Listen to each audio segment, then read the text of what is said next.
வாங்க இன்றைக்கி வாழைப்பூ கூட்டு எப்படி செய்யலான்னு பார்ப்போம். கடுகு போட்டுக்கலாம்.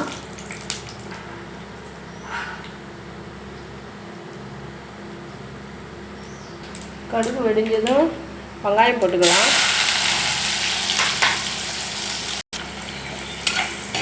வெங்காயம் நல்லா வதங்கட்டும். வெங்காயம் வதங்கிடுச்சு, அது கூடயே தக்காளி போட்டுக்கலாம்.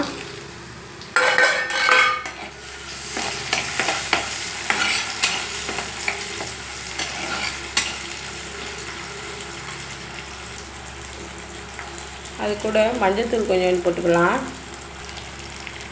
கல்லுப்பு போட்டுக்கலாம். கருவேப்பிலையும் போட்டுக்கலாம். எல்லாத்தையும் கலரி விட்டுக்கலாம்.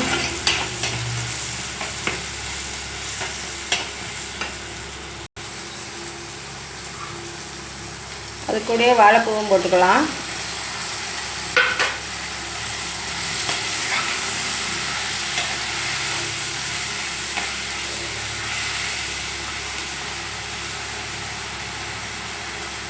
பைத்தம்பருப்பும் போட்டுக்கலாம்.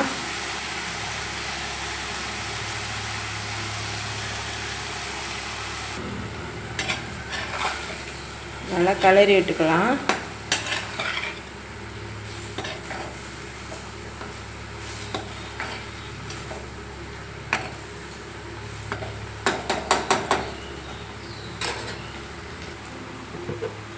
அது கூடயே கொஞ்சோண்டு சாம்பார் பொடியும் போட்டுக்கோங்க.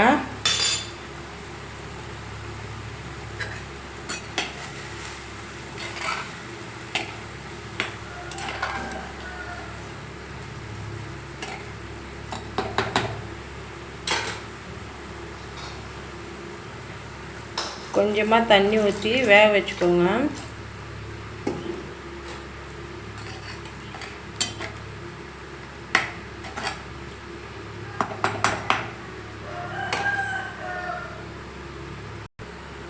தட்டை போட்டு மூடிடுங்க, வேகட்டும்.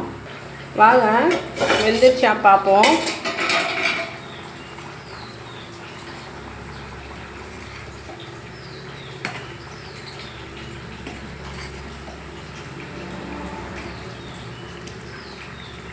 பைத்தம்பருப்பு இன்னும் கொஞ்ச நேரம் வெந்தால் சரியாக போயிடும். இது வேகிற நேரத்தில் நம்ம தேங்காய், பச்சை மிளகா, பூண்டு, சீரகம் போட்டு அரைச்சிட்டு வந்துடலாம். வாங்க இப்போ பார்ப்போம் வெந்துருச்சான்னு. நல்லா வெந்துருச்சு. இது கூடயே நம்ம அரைச்சி வச்ச தேங்காய் பேஸ்ட்டை ஊற்றிடலாம். லைட்டாக தண்ணி ஊற்றி கலக்கி ஊற்றிக்கோங்க. மிக்சியிலேருந்து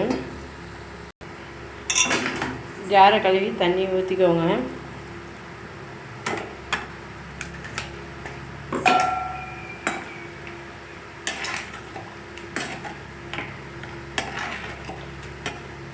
இன்னொரு கொதி வந்துச்சுன்னா ஆஃப் பண்ணிடலாம். மூடி வச்சிடலாம்.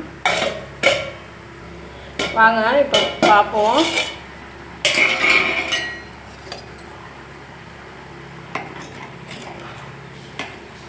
கூட்டு ரெடி.